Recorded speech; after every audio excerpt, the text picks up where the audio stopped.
No matter where you go, no matter what you do, take that Maui style with you. Cause if you ain't Maui styling, you just living on an island.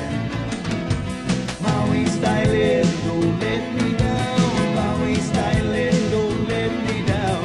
Maui styling, don't let me down. Maui styling, don't let me down. There is sunshine in your heart. It's been with you from the start. Lift your head, look to the heavens, then you will feel brand new again. Don't stop me now, Maui styling, don't let me down. Maui styling, don't let me down. Maui styling, don't let me down. Maui styling, don't let me down. Reach out your hand and help each other. Your mother, your father, your sister and brother. There is love in this family. Pick yourself up and get on your feet. Don't stop me now, Maui styling, don't let me down. Maui styling, don't let me down. Maui styling, don't let me down. Maui styling, don't let me down. Makena styling, up country styling, Campo styling, Kahana Valley styling, Hana styling, Waihehu styling, Bahia styling, Keanai styling. Maui styling, don't let me down. Maui styling, don't let me down. Maui styling, don't let me down. Maui styling, don't let me down. Maui styling,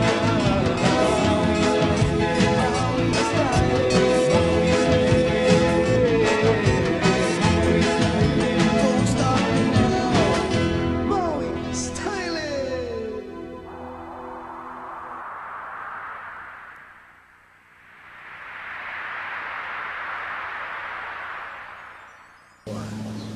Aloha! Welcome to another Mama Presents. Today we are not Mama. I guess Maui not. Arts and Music Association, different subjects. Today we're really up close and personal. You know, many times I've been doing interviews over the last, I guess, 4 election seasons, Quite a number. I've watched them all. one-on-one with different candidates. But this year, I thought to add into the mix people that I think, I want to say have influence.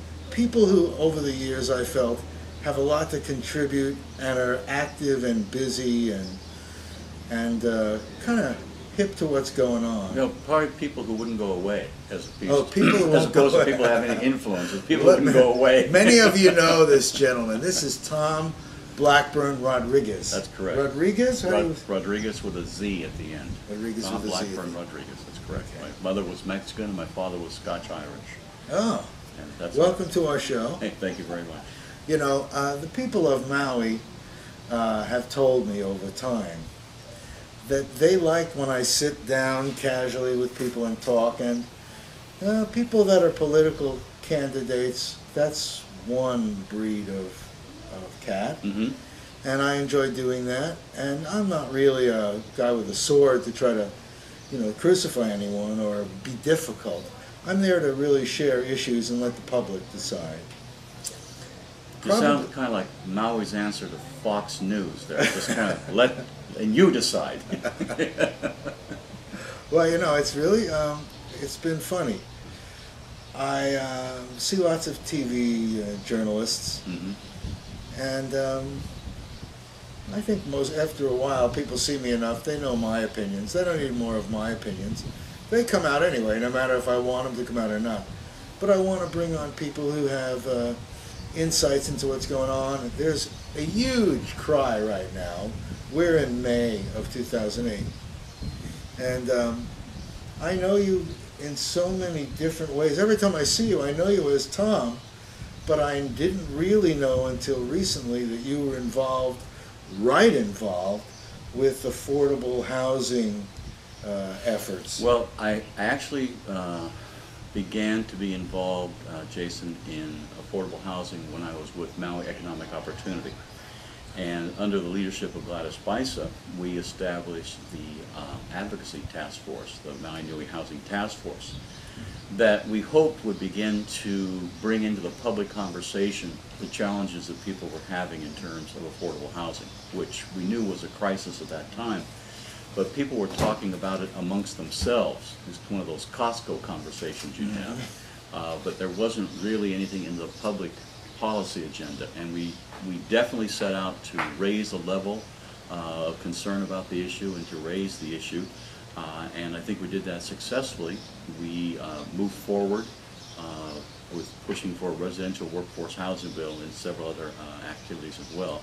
And then I left MEO after Gladys moved on, and one of the things that I was always concerned about, and other members of the task force were, Giovanni Rosate and others, Lance Collins, and we talked about the need to have some kind of an organization here on Maui that could help to create housing that remain affordable in perpetuity. And we found out about organizations on the mainland called Housing Land Trust, Community Land Trust. They've been going on for a long time. They were in 38 states. It began in 1968.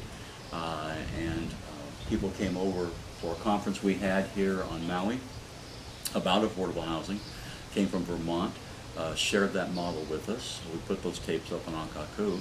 And after I left MEO, I was invited by a group of people to meet on George Washington's birthday. It was the only day we all could get together because it was a holiday and a day off, and we weren't supposed to have anything scheduled. So, of course, we scheduled something. And we had a meeting. About 25 of us sat down and made the decision that we were going to establish a community land trust here on Maui, and I was asked to coordinate that effort. Can I bring it down simply because you sound very fluent, and I know you are. A community land trust. Do you know what that means? That means... Yeah, a community land trust is a nonprofit organization that retains ownership of the land, but the person who lives on the land owns the home, lives in the apartment, owns the condo, has full possessory rights of that property. It's on a lease, a long-term lease that they can pass on to their heirs or assignees, okay? And when they sell the property, the right of first purchase is with the land trust, and if that's not able to happen, they are then required by their lease to sell that home to a person who is in the same economic income level that they were when they first got the home, which is why they got the subsidized home. Even doing that, if they're in the home for up to 15 years, they can get 50% of the equity plus the improvements that they put into the property. So even though they're going to sell that home back to someone who's in the same income level as they were, say they were to owe 90% of the median income here, or even 100% of the median income. That's how it would work. Okay, I'm going to sort of slow it down if I can. So, can we use real numbers? Sure. Okay. If we can come up with numbers I know. Okay. An affordable house, 1,500 square feet? I would say when people talk about affordable house, first of all, they look at, can I make the monthly payment? Well, I'm trying to figure out what this is. Standard, 3 bedroom, 2 bath. We're looking like a 3 bedroom, 2 bath standard. Condo style or single family attached? It can be with a land trust home. It can either be single family, it can be condo, it can be attached home, it can be rental. Any of those things.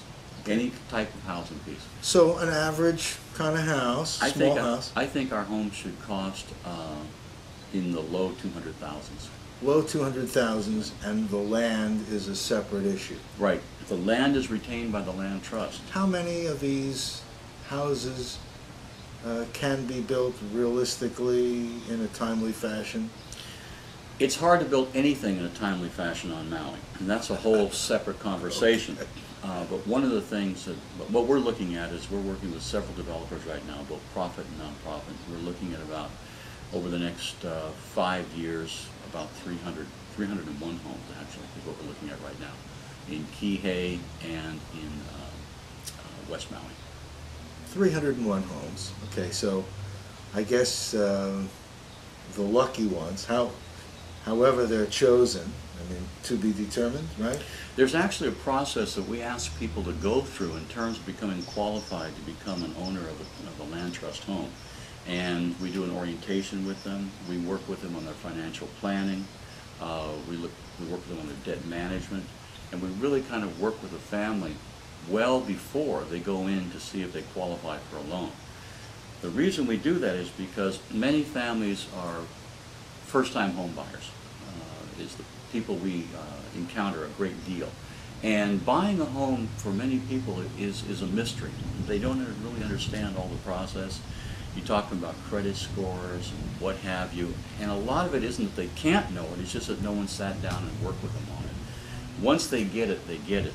And we would work with families to help them prepare for home ownership so that when an affordable house comes on the market and they go to apply for a loan, they're going to qualify for that loan. That's a real challenge right now. I was going to say,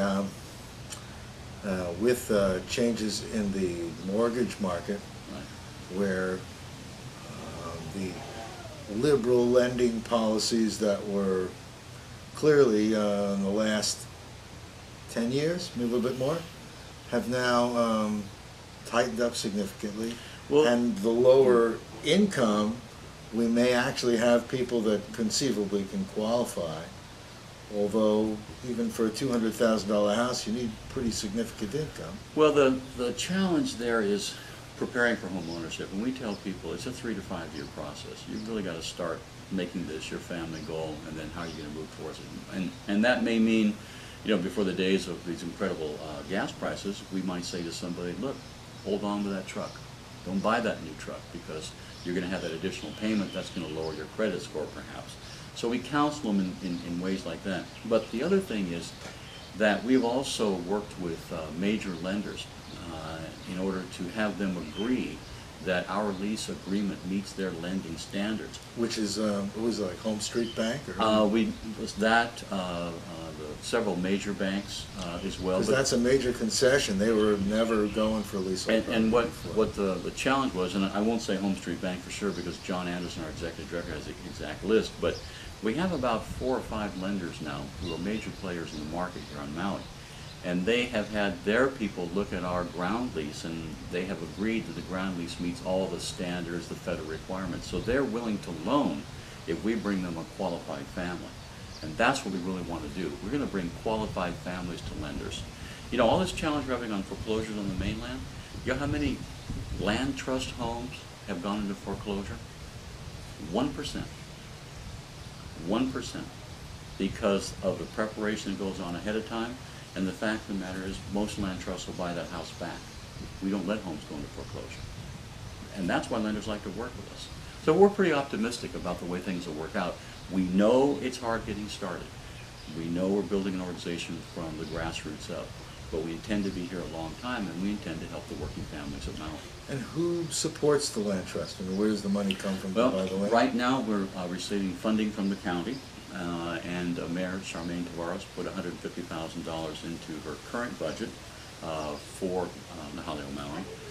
We have a $60,000 granting aid that we are talking to the governor about releasing, hoping that she will release that. There's been a lot of challenges with grant and aids this year, and a lot not released. We're trying to make the case to release this one. In addition to that, we receive private funding from donors. We have received funding from developers, from individuals. If anyone would like to become a member, it's only $35 a year. I think $35, $36 a year. We debate that a lot. How do they get in touch with you? They can contact us on our website, nahaleomaui.org, or they can call. NAHALEOMAUI. That's right. .org. And we're listed in the telephone book. Okay. I actually could go over and get my PDA and give you the exact telephone number of that. We'll put it up on Yeah. so we can do that. Yeah, and people See it? Yeah, There it there it is. And they can contact our executive director, John Anderson, who also has a lot of knowledge about what to do and how to do it, and what to get involved with the land trust. But we do encourage membership, and our annual meeting is going to be June the 28th at the Good Shepherd Episcopal Church in Kahului. absolutely. You know, when I hear this, I feel like Wailuku, I guess, in Wailuku. Good Shepherd is right between McDonald's and what is that? Church Street. Just down from McDonald's, right? And our office is right around the corner there. They actually rent a space in a building that they own there on Church Street. Well, you know, I really glad that we're talking about this, and I'm glad there's a program like this. I'm still not clear on who's buying the land.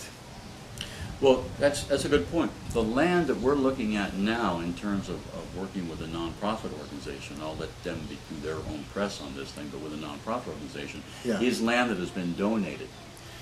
That land has been donated because a developer under residential workforce housing bill needed to make a donation. This particular developer, however, had everything grandfathered in, didn't need to make a donation, made the donation of the land to the nonprofit organization. Now we're working with them in terms of building those houses and turning them into land trust homes. Other land we'll look to purchase, but a lot of the conversation we're having with developers is in fact to donate the land for those specific purposes to meet their requirements under the residential workforce housing bill. Has there ever been, I don't know if there has,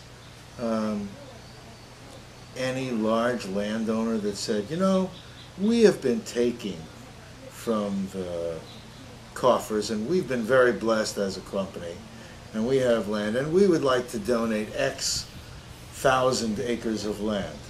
We don't have that, right? I mean, there are large landowners that we could name by name, but I'm curious. I remember when Hannibal Tavares told me a story, obviously a few years ago, that the way he got land was he traded.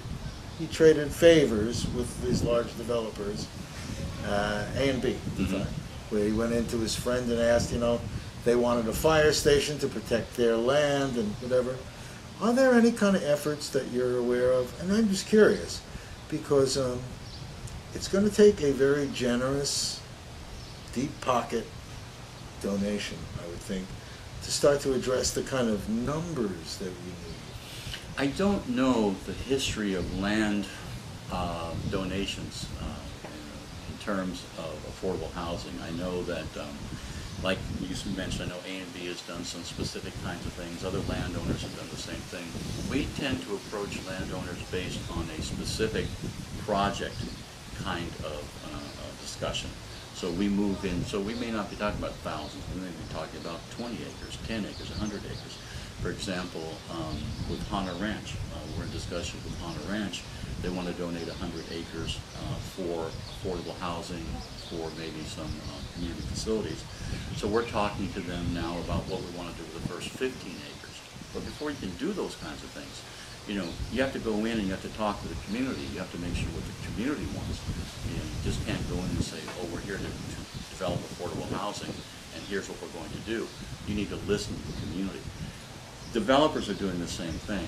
I don't think any developer should make a donation to Nahale O Maui simply because it's an act of generosity, although it would be. They need to make that because it's an investment in the community and in the stability of the community that's going to sustain their business model. So this is really an investment in their future and the future of Maui. And I think it's far-sighted business leaders and developers who can make that kind of decision. Am I at a wrong scale in thinking A and B? I mean, I'm thinking large enough that it really wouldn't impact their business, and a sustainable model, whatever might be perpetuated.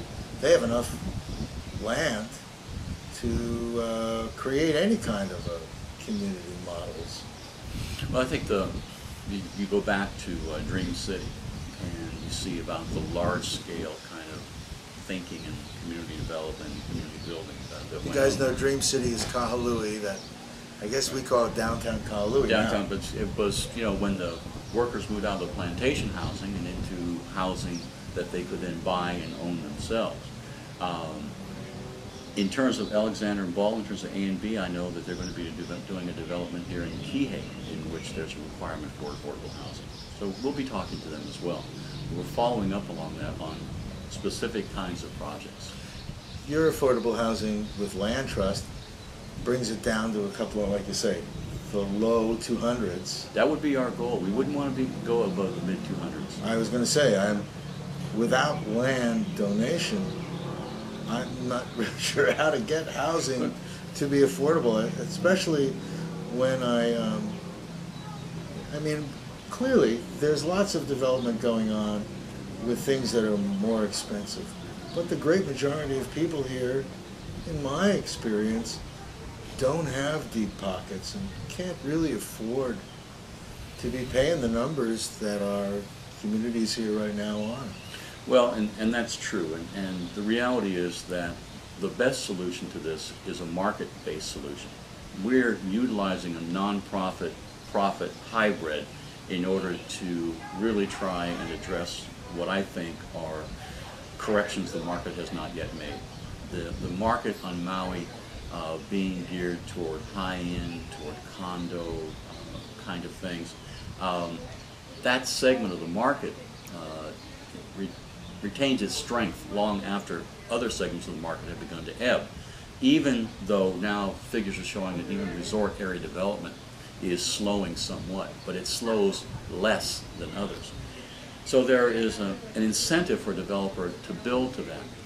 But I have another thought, and I think most of the people who are members of the Hale O Maui do as well, and that is that we really need to be looking at a broader strategy, and that is how do we sustain and how do we develop and how do we protect Maui's middle-class families.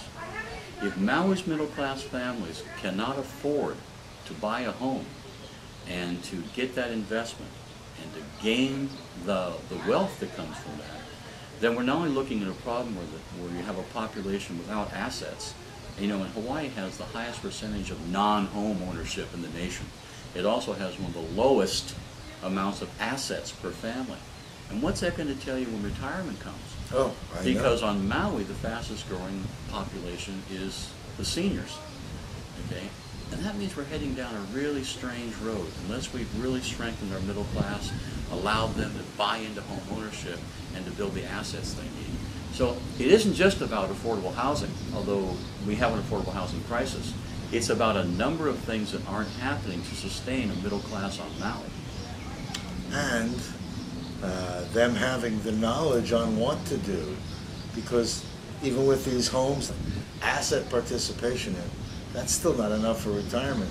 So it's a matter of, you know, bringing up the education level of a lot of people around here. Because the more well-to-do had an easy time moving in and buying, because the people here really didn't know, and still for the great part, don't really know how to address real estate, how to take equity and work with it and deal with it. So well, I didn't when I got my first house, and I got my first house like a lot of people did. I got help from my family. Otherwise, I couldn't have done it. And then later on, I was able to move out on my own. Everybody needs help in the beginning, and there is nothing wrong in asking for help because we all have to start there, and we can't do it by ourselves. Every 3 months, Hale O Maui holds home buyer education classes. And if you call the office, and the number is right there on the screen, if you call the office, they'll be able to give you the schedule of the next homeowner preparation workshop or education workshop we're going to do, because that's really key. So I'm sure there's a lot of demand, and 300 potential We're looking houses, at 300 homes in the next 3 to 5 years. which is like a thimble full. I mean, not that it's not a great thing. You know, I'm trying to figure out how to do things more en masse. There are thousands that are needed. You're absolutely right. I think the studies that are being shown to the General Plan Advisory Committee, the 25 volunteers who are working with the planning department to come up with our general plan of where Maui County is going to be going from now until the year 2030. Those surveys show that there's thousands upon thousands of affordable homes needed right now. And so there's a deficit that's been building up for several years. It just continues to build.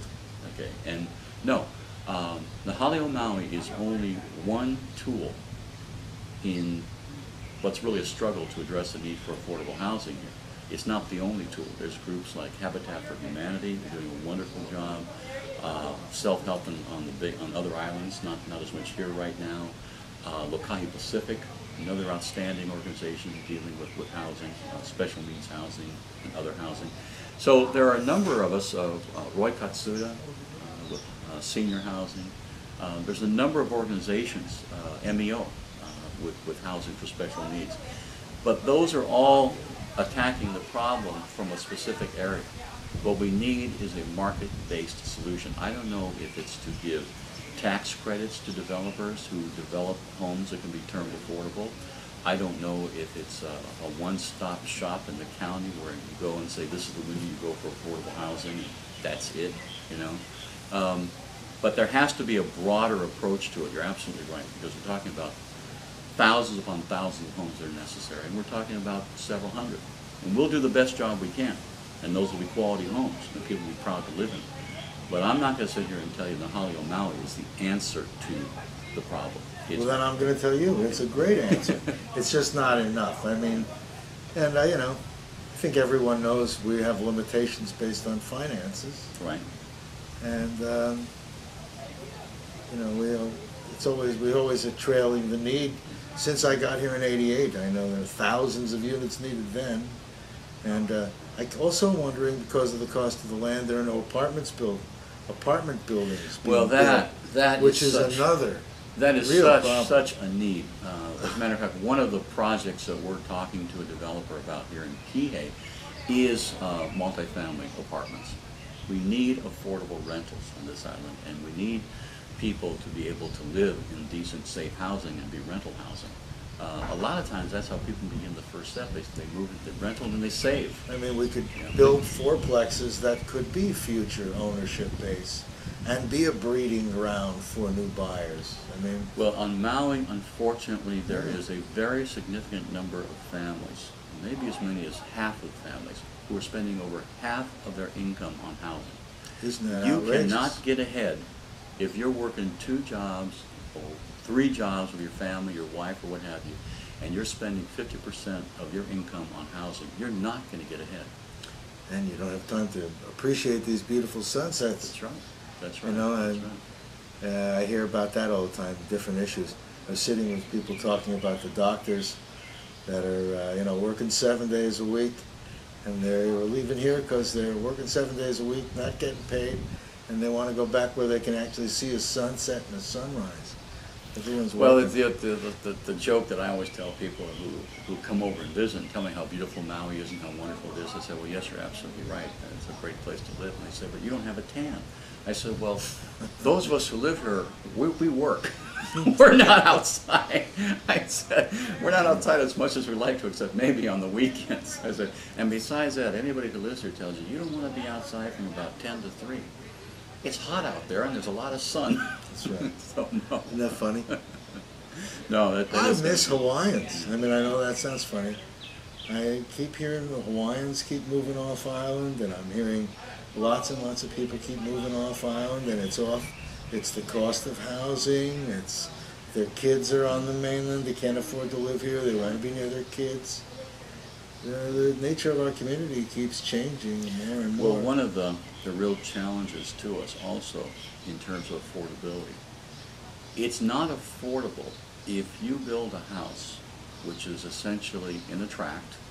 Nothing wrong with that, I grew up in a tract home, but there's no grocery store, there's no community center, and basically if you want to go get a quart of milk or a loaf of bread, you've got to get in your car and you've got to drive 5-10 miles to do it. And if you have a car on Maui, you're probably spending about $12,000 to $15,000 a year out of your income. You take 2 of those cars, you're spending, say, $30,000, $25,000 to $30,000 a year on a car. Well, as you know, that $25,000 can translate into a nice down payment and can get you into a different house. So the other challenge we have is not just the affordable housing, it's the kind of housing we're going to build. And I've said this before, we cannot build just houses, we have to build communities. We have to build communities where you can walk to school, where you can walk to the store, where it's bikeable, it's walkable, where there's small commercial center, where you can go get that quart of milk, or that you forgot the eggs or what have you. You can send your kid down with a couple bucks to get what they need or something. Those are communities. Right now what we have is we have a suburban model that puts people in houses that they then have to have cars in order to get to for their basic necessities. That's a challenge. Maui cannot sustain itself if it continues on a suburban housing model. It just can't do it because the end of cheap oil is over. You know, and did you know that? yeah. Well, we all know now. We all know now, and I congratulate people like Don Medeiros and others in the county government who are really doing a lot of work to build our bus system up. Overdue, but they're doing the job right now, and that's a critical thing. So it isn't just about affordable housing. That's key, because you got to have a safe. You know, that's one of the 4 freedoms or whatever, internationally recognized. Access to safe, decent, affordable housing is a recognized human right. Mm-hmm. So you have to have that. Okay. What about buying land for future rail system? Which, I mean, probably, got to do something. Well, it's getting. Not only that, but there are a lot of right-of-ways that already exist from the plantation days and from the sugar train days. Oh. I mean, you've got right-of-ways that exist now, and you had trains that used to take people all over the place. So it isn't just about buying land for transit corridors, it's also surveying our land that we now have and where do transit corridors already exist. That's terrific. Or where they need to be broadened. Okay? But I think we can take it one step further. If we're going to land bank for transit, why not land bank for affordable housing? Why not have the county go out and buy land now before it gets even more expensive? And let's do it with bonds. Let's do what other communities have done. Let's issue housing, affordable housing bonds. And then let's pay. Guys ready to participate? Then let's pay those bonds back with the increase that we're going to get in the property tax revenues that will occur when that land is developed. And that way, we're not asking the taxpayers of Maui County to subsidize it. We're not asking the developers to subsidize it. We're making a community commitment, putting our community strength behind those bonds. So these have been discussed, Oh, right? this has been done in other places, and I think it could be done here. I think affordable housing bonds paid for by the increase in the real estate values and the property taxes are a solution we should examine here on Maui. Is it something that we as citizens can be asking, I want to say demanding, asking of our elected representatives? I think it's a fair question to bring up during this campaign season with both incumbents and challengers. I have to say this, I've seen the Maui County Council in the last 2 years struggle to try and bring forth affordable housing solutions. I look at what Mike Lanina did with the Charter Amendment number 2, setting aside 2% of real property tax revenues before anything else is spent to go into an affordable housing fund. I look at the First-Time Home Buyers Fund. I look at the Rental Assistance Fund. I look at the Residential Workforce Housing Bill. A lot of challenges there. Probably some revisions are going to occur. Can you take that one for a second? I just want to finish this. But the record of the council has not been a record of doing nothing. One might criticize them for not doing enough, and one might criticize them for a particular thing they did. But overall, their record, I think, is one that they should be proud of. Okay, well, I'm in no way challenging the council. I am, sometimes you get to be an elected official. In some ways I think, I'm not elected. I can be big on telling what we've got to do. But when you're sitting in the seat, you go, okay, I have 3 nickels. How am I going to spend those most wisely and handle all these problems? There is not enough revenue stream. And people don't want, you know that one, people don't want to pay for the things they need. Well, look, a long time ago, a bank gave a mortgage, and then they held that mortgage for 30 years, and you paid off the bank, and you paid off your loan. Okay? Mm-hmm. Then other people came up with the idea, well, why are we have all of these banks holding on to all these mortgages? Let's put them together, make them investments. Let's create some institutions at the federal level that will buy those mortgages, free up money now for more housing, create another revenue stream. Mm-hmm. Okay? When it's done properly, that works. Bringing things together, selling them to investors, taking the money you get and putting into more loans works. We need to think not that there's only 3 nickels. We need to ask ourselves, how do we make those 3 nickels work as hard as they possibly can before they leave our pocket? That's the question. What do you mean by that? Well, for example, I'm saying, just like I was just describing in terms of taking individual mortgages, selling them to Fannie Mae or Freddie Mac, the federal institutions that guarantee mortgages, the money that goes back to the banks is then used for more mortgage lending. Only problem is that Well, they got so liberal in their lending Well, they didn't get policies. liberal. They got greedy. Uh-huh. Let's call it what it is. Okay. They got greedy. Okay. So now what do we do now? Now we're at a point where I don't know how we're going to catch up. We can, what, forgive loans? No, I think what's going to happen is what Congress is doing. And again, it's all about getting that money to work harder for us. Okay, just like we have to work harder for our money now than we did maybe 2 years ago. You have to work. That money has to work harder for us too. So what Congress looks at is saying to people who've made those loans that are now going south, they're saying those lending institutions, do you want to lose the entire amount, or are you willing to cut a deal with the person who has the loan, bring that loan down maybe a little bit, lose some money on your interest, but turn it into a 30-year fix, let them refinance so they can stay in that house and you can continue to earn money. You're not going to earn as much as you did before, but you're not going to lose as much as you would have. And that's where I think we're moving towards in terms of a national solution and a local solution. But the whole idea is not to let that money leave your pocket until it's worked as hard as it possibly can. I don't think we need to look at the taxpayer increasing taxes in order to have a revenue stream for affordable housing. I think there are creative, responsible ways to do that and still create a funding stream for affordable housing here on Maui. We just need to think that way. We want to elect them, right? No, Want to run? no. I You think, see, there's no. more can be done when you're not sitting in the catbird seat. I have a think so. lot of respect for people who run for office. I think it's a gutsy thing to do and takes a lot of courage. But I'll tell you this, there's someone who lived on this island that I had the chance to meet when he was in my Rotary Club, and that was Mike Lyons. And what I learned about Mike was that he had a life of public service and he never held office. And I've told people that's my role model. You can serve your community in a variety of ways, one of which is elected office. The way I've chosen is to be, I hope, a responsible activist in the community. And to support those who I hope support those very ideas that I'm trying to push. See why I have you on TV? Because you're the perfect, that's the perfect role model for me. Because running for elected office has just a lot going on with it that, I don't know, there's just an opinion. But someone once said to me, once I get you there, how do I know that you're now not going to make deals because you want to stay there? I mean, there's a real challenge with the money and running for elections. Well, that's our job. See, we're citizens. Citizens have a job to do.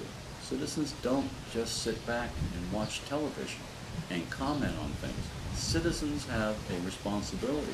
Citizenship requires work. If we don't work at being citizens, then we lose our citizenship. And we see around the world what the results of that are. You know, we can have an efficient affordable housing policy in this country, but do we want to give up everything we have to give up to have it be that efficient? I'm a little bit more comfortable with some disarray as long as we're all trying to move in the right direction. I don't think we all have to line up and salute and march in order to get to the right answer. Well, I appreciate sitting here with you. I mean, It's a nice day. It's a nice afternoon. It's nice. You have a very calm demeanor about this. I mean, I'm just looking. I speak to a lot of people. I want to say that are not quite as financially healed. There's an army of people that, you said, are working 2 and 3 jobs and spending half of that accumulated income on housing. In the last recession, or maybe shortly thereafter, I remember a cartoon in which it had Alan Greenspan, the former Federal Reserve Chairman, speaking to a banquet full of wealthy types. They had tuxedos on, whatever. And he was talking about the large number of jobs that were being created in the economy. He was bragging about the millions of jobs being created. The person serving him at the head table was a waiter who was muttering under his breath, "Yeah, and I got 3 of them." And that's where we are. People are working 2 and 3 jobs, and it makes them angry. They're tired. They don't have time for their families. They don't have time for the things that make life worthwhile here on Maui. And it makes them angry. It makes them frustrated, and it's understandable. But they've got to take that anger and frustration and challenge it, and channel it into organized effort. whether it's in the environment, whether it's saving the coastline, whether it's affordable housing, whatever it is. That anger and frustration is much more effective when it's channeled into organization. Don't get mad, organize. And get the knowledge on what to do before you're at the 11th hour yourself personally. Because, I mean, I'm just going to go personal again. I have 12 houses. I don't own any that I live in. Mm-hmm. These are all on the mainland as investments to try to build equity like we talk about. And yeah, we're hitting a bumpy time now, but you have to educate people on what to do so they don't have to work 2 and 3 jobs, and they can spend more time active in their community. There's a lot of the things that I think go on in politics are because the poor guy doesn't have the time to come out. Yeah, and that's true. And as much as I am a person who believes in the roles and responsibilities of citizenship, I also believe that people should be able to be left alone and expect the government to do its job. And, you know, people do not want to have to spend all their time watching somebody to make sure they do the right thing. But we do have elections every 2 years, and the opportunity is there to take that person out and put somebody else in and try it again. And, you know, democracy, like life, is a trial and error proposition. And sometimes you get one you like, just keep them in there a long time. Other times they gotta go. But that's a citizen's decision. And we hope that you'll register and vote and help make that decision. That's right. Register. That's another thing, boy. Register and vote. If every one of us would register and vote, a lot more things could happen, I bet. We'd have... Well, the voting turnout here on Maui is quite low. Around 50%, something like that. I'm not quite correct in percentage, but somewhere around there. It's fairly low.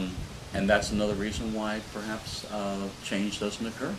People don't turn out and say they want change. People can go to a lot of meetings, Jason. They can talk a lot about this stuff, but you know, it's the votes that matter. If you don't have the votes, well, then you can't get a lot done. You understand that? You understand that that is your role? That's a great role. And you can do it even absentee. You don't even have to... You can mail in. You just mail it in. You can mail it in. I think another thing people might want to pay attention to is this whole general plan update process that's going on. We're looking at revising how Maui's going to grow, how we're going to plan Maui's growth. There's some urban growth boundaries that are being drawn. This is a new idea, draw a boundary around an area and say nothing grows outside of that. Growth only occurs inside the urban growth boundary. The idea is to try and control sprawl, to try and control growth. Kihei, where we're having this interview today, under this plan is slated to double in growth. Do we want Kihei to double in growth? Okay. Can we sustain a doubling in growth? These are questions that are going to be are being addressed in the general plan, and I would encourage people to look in the newspaper for when meetings are being held about the general plan. They can come out and learn about it and talk about it. And it's going to be everything. It's social, economic, it's housing, it's where the stores are going to go. Right. Should pay real close attention to that. How often do we have that? It was every 10 years, but it's not. It's every 10 years we're supposed to update the general plan. We're about 10 years behind in some of our community plans right now. This is a new way of doing it. The county is taking a look at the entire island. And then once they decide where growth is going to occur in different parts of the island, then they're going to come to the communities and they're going to say, okay, now you are the community in Kihei or Upcountry or Kula or whatever, West Maui. Mm-hmm. Here's where growth is allowed. What kind of growth do you want in that area? What do you want in that area? And I think one of the things that we have to remember is that we continue to grow on the mainland suburban model. Affordable housing is just going to become more and more difficult because we're not building affordable communities. Right. And that's what we have to build, are affordable communities. It's very important. So I hope that all of you are ready to take up this whole thing and make it personal. You know, the more we have your involvement, the greater the results, you know, and that's a really good thing. Which is why I have so much fun coming on TV. You see, if I was going to be elected, I don't know if I'd be... If you be sure and put on the screen, be sure and put our website up there, our telephone number up there. Remember the June 28th annual meeting. I want to invite you to come, and also invite people to contact us about how they can become members of Mahale O Maui. Well, I hope that you've enjoyed this time here today. Anything specifically you'd like to share on any subject? I mean, you get on TV and a lot of times. Is there anything that you'd just like to comfortably tell people these days? Well, what can I say? I'll tell you, my relatives moved to Hawaii in 1870. Reverend Thomas Blackburn came to Oahu to be the assistant to the Archbishop of Honolulu. And we've been on these islands off and on, and I got here in 1998. I'm the last one to arrive. My father used to actually ship back and forth on the Matson line, on Matson. And I think what I found out is that this is a welcome, open community for people who want to contribute in a positive way. Not in a way that says, this is how we do it where I came from, so how come you're not doing it that way here? But in a way that listens and says, how can we work together to make this place even better for everyone? I think we're at a transformational moment in Maui's history. I think we should listen to transformational ideas, to transformational candidates. I think we should ask ourselves, why are we here? What are we going to do? I said earlier, the end of cheap oil is over. Okay. Hawaii's economy was built on cheap oil. The tourist economy was built on cheap oil. Okay. We're not diversified enough. We haven't protected our middle class. We don't have the housing and the economic structure we need in a period of time in which oil is going to become more and more expensive. And my question to planners here and any place I go to is, what will Maui do when oil hits $200 a barrel? If we don't have the answer now, when it does hit $200 a barrel, we're going to be in serious trouble. Right. That's it. Well, so I hope all of you will come forward with any good, positive ideas. Exactly. Any ideas, and we'll roll them around. Because aren't we blessed to have people like Tom? Tom, and you are really a good model. I really have appreciated you over the years, and hope to for years to come. Thank you for being a public servant. And when you wondered why I was doing TV shows and you weren't running, that's okay. I think everyone appreciates seeing people who are out there and helping shape our future, and are doing so truly from a very selfless place. Thank you for being part of our community and giving what you do. Well, I think that I should thank the people who have been kind enough to welcome me and to teach me and allow me to learn how to be a good citizen of Maui. I owe a lot to them. You know who you are. Aloha. Aloha. Thank you for joining us. No matter where you go, no matter what you do, take that Maui style with you. Cause if you ain't Maui styling, you just living on an island. Maui styling, don't let me down. Maui styling, don't let me down. Maui styling, don't let me down. Maui styling, don't let me down. There is sunshine in your heart. It's been with you from the start.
Aloha, my name is Jason Schwartz. I'm the director of the Maui Arts and Music Association, also known as the DreamMakers Foundation.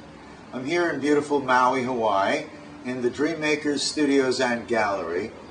We are an organization that has been operating since 1991 as a 501c3 nonprofit corporation, and our mission is to promote visual arts and healing arts and music and the culture of the islands, and to educate people about renewable energy and other environmental programs so that we might function as a self-sustained community model. Now, my background in finance from years ago and mortgage business and real estate, coupled with my interest in music and my active time and participation in music and in art, have made me want to marry all these things together in a positive and productive way. And that's what this is all about. We have recently taken and are enjoying the benefit of this space. We now are the DreamMakers Galleries, and we're promoting visual art through our first artist here is Richard Fields, who's been painting on Maui, and of other places for many years. Behind me, you see a picture of the Rainbow Temple, which is a very visual way of sharing a planned dream community. That dream can be reality through action, and that's in fact what DreamMakers is all about. Dreams plus action, that's what a dream maker is. The Maui Arts and Music Association has another component, MAMA, Maui Arts and Music Association, and PAPA, People Aligned in Positive Action, Participatory Action, Patrons of the Arts. And we're marrying it all together in a quarterly magazine program guide and compact disc showing off the visual arts, culinary arts, healing arts, music, culture, activities of these islands, and showing how there are ways to implement solutions to be a model for the world. In our most remote landmass in the world, which is visited by millions of people each year, people already know and enjoy Maui. Now Maui can be yet a living, breathing example of self-sustainability and an integrated action plan to bring up a non-real estate based economy. Not meaning that we're forgetting real estate, but showing how through the promotion of visual arts and healing arts and music and culture, we can raise money and supplement development of important technologies and export them to the world from our beautiful remote place and be an example for places all over the world. Last year I had the good fortune of going to a conference on the mainland in New Mexico where Paula Lugari, who is the founder of Gaviotas, G-A-V-I-O-T-A-S, a community in Colombia, South America, in the Vichada region, out in the barren wasteland, they were able to create a self-sustained community and begin a very aggressive reforestation program, getting a fully biodiverse rainforest out of a barren wasteland, creating byproducts including fresh water, and really helping in the health area and being a great example. In fact, the United Nations in 1974 awarded them the award for the first example of a fully self-sustained community model. At this conference, there was also Gunther Pauly, the head of the Zero Emissions Research Institute, ZERI, which has really fostered around the world programs that show that the waste from one manufacturing process can be the food for another. And these circles of manufacturing, coupled with the self-sustainability model of Paula Lugari, was too much for me to miss. When I got there and interviewed these gentlemen, I found that they would like to do a self-sustained community model with us here in beautiful Hawaii. There's a conference this year, 2003, in Sunrise, Colorado in October, and we would like to be the conference for the following year here in Maui and be implementing these solutions here in a politically stable, self-sustained, remote environment, beautiful Maui. We hope that you'll be a part of it. We have programs on television for the last 9 years. I've been doing Mama Presents, visually interviewing musical artists, visual artists, culinary artists, all kinds of people about renewable energy, environment, different political and social programs, covering events here on Maui. We hope to be a beautiful example of an integrated community that works together for solutions for all. Thank you for listening to me. I hope that you will get in touch through the people that introduced you to this site or with us directly. We are here to serve you, and we hope that you'll become part of us and be a dream maker. Aloha!